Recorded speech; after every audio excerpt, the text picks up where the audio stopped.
So, kumusta kayo mga ka-brads? Welcome back! So, gagawa na naman tayong panibagong tutorial natin mga ka-brads. Alam ko sa gagawin natin ngayon, marami pang hindi nakakapagkabit ng ganito. So, itong video na to mga ka-brads, magkakabit tayo ngayon ng Adobe. So, ito yung i-ano ko ngayon kung paano siya ikabit o ano yung mga proseso na dapat nilang malaman o bago magkabit ng Adobe. So, ito mga ka-brads yung ginagawa natin. Papakita ko muna sa inyo. Bago sa lahat, ito mga ka-brads, sa mga gusto mag-bilyar, pinapa-shoutout ni boss itong bilyaran niya. Ayan, nasa likuran ko. Dito lang to sa may Kamalig, sa Dao. Kung gusto nyong dumayo dito, pwede rin. Ayan yung mga kasamahan natin. Nagbibilyar sila habang break time natin. So, tara mga ka-brads, papakita ko sa inyo yung ginagawa natin. Yung Adobe. Yung Adobe niya mga ka-brads. Ayan siya, meron siyang laking 30 by 60 siya, parang tiles lang siya. And then yung pagkakabit niyan mga ka-brads, ayan, gaya niyan, medyo basa pa siya. Lilinisin lang ng konti yung niyan, yung likuran, yung paglalagyan ng halo. And then pagka malinis na siya, doon mo siya lalagyan ng halo kasi dapat diyan wala siyang mga alikabok kasi iluluwa niya lang yung halo niya. Yun yung puro niya, yung pinakapandikit niya. Pagka hindi siya ganong malinis, iluluwa niya lang. Kaya kailangan malinis na malinis siya. Na yun, medyo may buwa-buwang pa siya. Ano lang yung panglinis dyan mga ka-brads? Foam lang. Hagurin mo lang ng foam na medyo basa, and then pwede na yun kasi medyo basa pa siya. Hindi pa siya masyadong tuyo. Saka yung pagkakabit niyan mga ka-brads, hindi mo siya pwedeng biglain. Kaya kailangan pag nakapagkabit ka ng isang line na ganon, pagpahingay mo muna siguro mga 15 or pwede basta marunong kayo magtansya 15 minutes o kaya mga 10 minutes ganyan, pwede na siya. Hindi siya kamukha ng tiles na pagka kinabit mo na siya pwede mo na siyang patungan agad. Hindi po pwede yung ganun mga kabras kasi magkukulap siya, mabigat siya. Kaya kailangan may may konting siya para tumigas yung halo niya. And then sinabi ko din sa kanya, nag-suggestion ako dun sa na dapat meron siyang bubutasin siya dito, dalawa dito, lalagyan ng pako. Pero kaya na daw ng ng adhesive. So ako na yung masusunod, bubutasin ko yung para mas matibay, lalo na pag itaas. Hindi siya basta-basta bago-bago.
Ayan na yung finish ng adobe natin mga kabrads.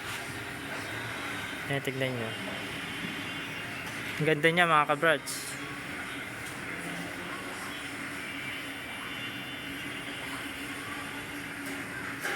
So hanggang dito na lang to kabrads.